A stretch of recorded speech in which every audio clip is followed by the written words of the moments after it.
धर्म का कोई संबंध जन्म से नहीं है। काश अगर ऐसा होता।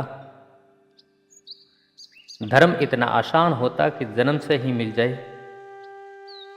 तो क्या दुनिया में इतने धर्म होते? क्या कोई ईसाई होता? क्या कोई हिंदू, मुसलमान या बौद्ध, जैन होता? क्योंकि जन्मते ही व्यक्ति का कोई धर्म नहीं होता। धर्म का चोला तो जन्म के बाद पहनाया जाता है। पैदा होने से विचार का भी कोई संबंध नहीं है। धर्म का भी कोई संबंध नहीं है और विचार का भी कोई संबंध नहीं है जन्म से। धर्म तो और भी गहरी बात है, निर्विचार की बात है। विचार तक का संबंध नहीं जुड़ता है जन्म से, तो फिर निर्विचार का कैसे जुड़ेगा? जिस समाज में तुम्हारा जन्म हुआ है, जिस परिवेश में तुम पैदा हुए हो, तुम उसी परिवेश और उसी समाज की भीड़ में चलते रह रहे हो। तुम जैनों के बीच पैदा होगे तो जैनों की भीड़ में चल पड़े। तुम मुसलमानों के बीच पैदा होगे तो मुसलमानों की भीड़ में चल पड़े। तुम हिंदुओं के बीच पैदा हुए तो हिंदुओं की भीड़ में चल पड़े। और अगर तुम बौद्धों के बीच पैदा हुए तो बौद्धों की भीड़ में चल पड़े। जिस भीड़ में तुम्हारा जन्म हुआ तुम उसी भीड़ के साथ चल पड़े। तुम सौभाग्यशाली हो कि तुम लीक पर नहीं चले, अन्यथा लोग लीक पर चलते हैं। और लीक पर इसलिए चलते हैं कि लीक पर चलने से सुविधा होती है। लीक पर चलने से दुश्मन पैदा नहीं होते, लीक पर चलने से विरोधी पैदा नहीं होते। और विरोध और दुश्मनों से बचने के लिए लोग लीक पर चल जाते हैं। उसी लीक पर चल पड़े क्योंकि लीक पर चलना सहज होता है, सुविधाजनक होता है, कोई खतरा नहीं होता।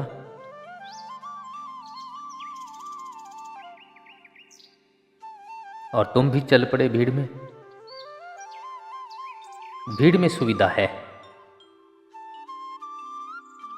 और तुम भीड़ में इसलिए भी जा रहे हो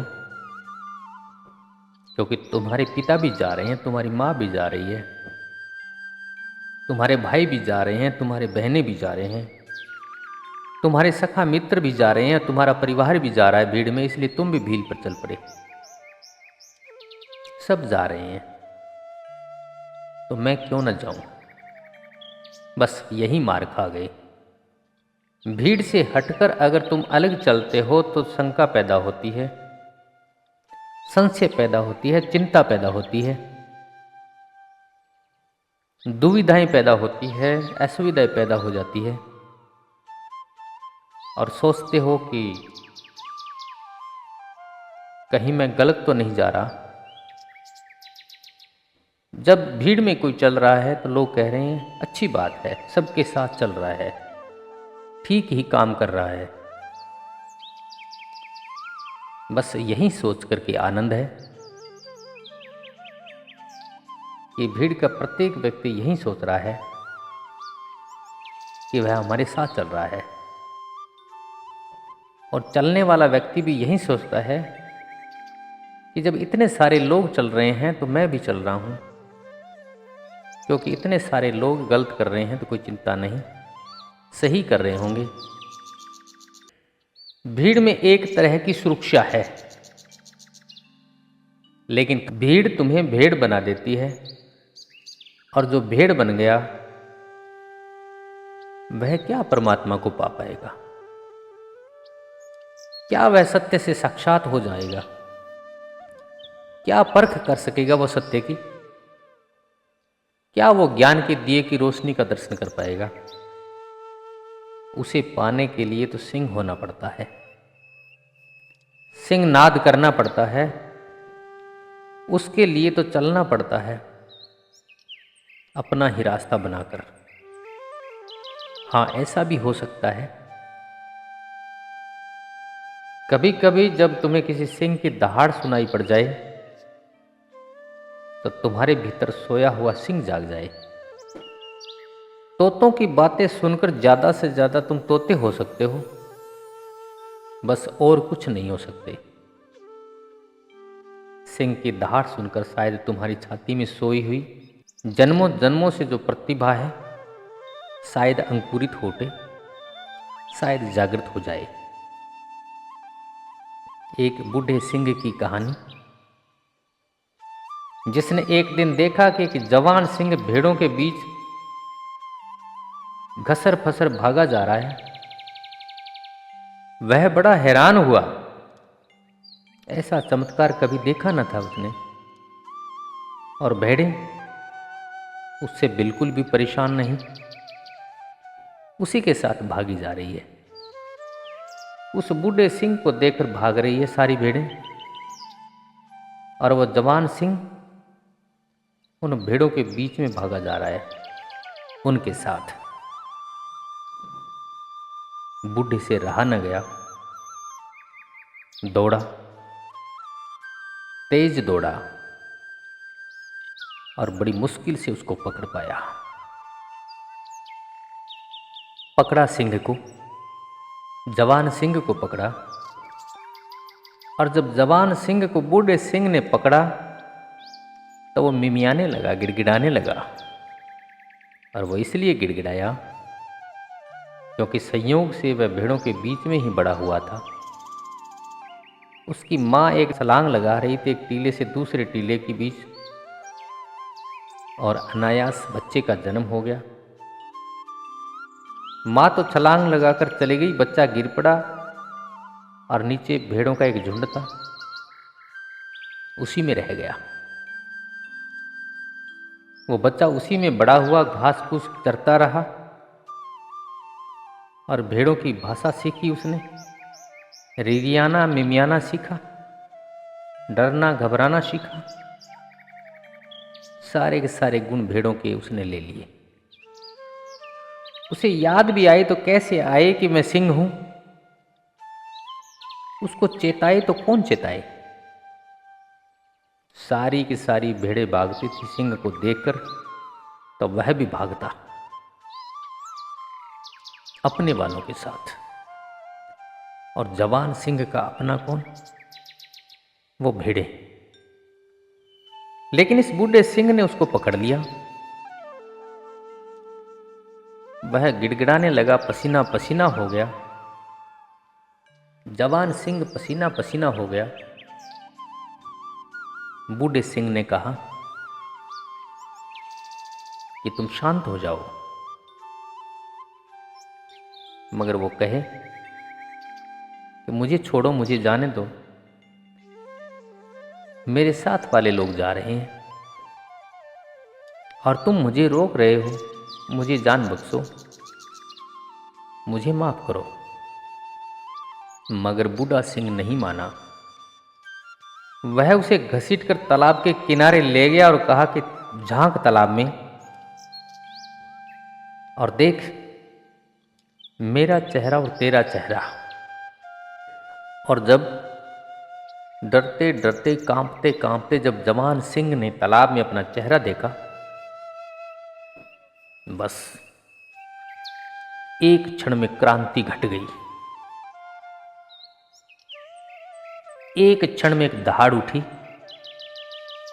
उस जवान सिंह की छाती में सोई हुई गर्जना उठी और उसकी गर्जना से पहाड़ कंप गए, घाटियां गूंजने लगी। बूढ़े सिंह ने कुछ नहीं कहा, बस तालाब के पानी में उसका चेहरा दिखा दिया।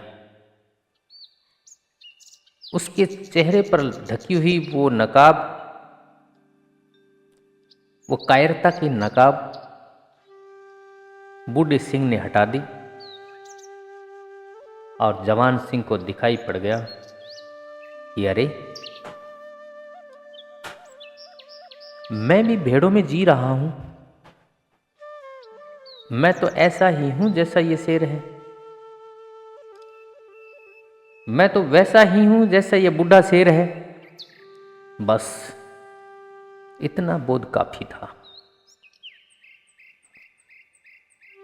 और तुम जानते हो इस कहानी का भाव क्या है? इस कहानी का भाव यही है कि सच्चे गुरु का इतना ही काम है।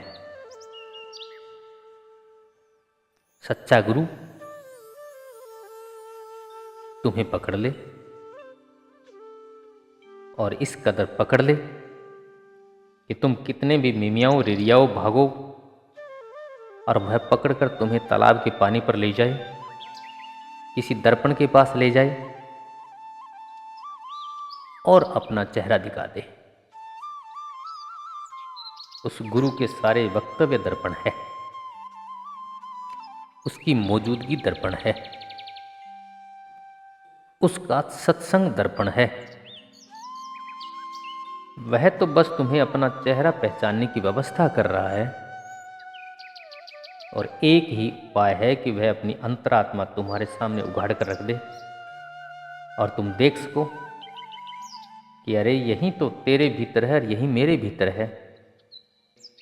और फिर उठे ओंकार तुम्हारे अंदर और तुम भी भर जाओ ओंकार के नाद से और तुम्हारे भीतर भी सिंह की गर्जना हो। बुद्ध ने क्या किया, महावीर ने क्या किया, यही तो किया। तुम भेड़ों के बीच में जी रहे थे, बुद्ध ने तुम्हें पकड़ा, तुम घबराए और वह तुम्हें आईने के सामने ले गया, तुम्हारा चेहरा दिखाया और तुम जाग गए। इसीलिए तो कहा है कि सच्चा गुरु केवल मार्गदर्शक होता है, केवल साधन होता है और ज्योति, ज्ञान की ज्योति, प्रकाश की ज्योति, आनंद की ज्योति तो तुम्हें स्वयं को जागृत करनी पड़ती है। ऐसा नहीं कि तुम एक मृत प्राणी की तरह हो। वो प्रकाश, वो रोशनी तुम में विद्यमान है, लेकिन जवान सिंह की तरह तुम्हें आभास नहीं है कि तुम भी ये सिंह हो। और बिना आभास के तुम भेड़ों के बीच जी रहे हो। ऐसे गुरु, ऐसे सद्गुरु बार बार वंदनीय है, जो तुम्हें सत्य से रूबरू करवा दे। अगर वो सत्य से रूबरू करवा देगा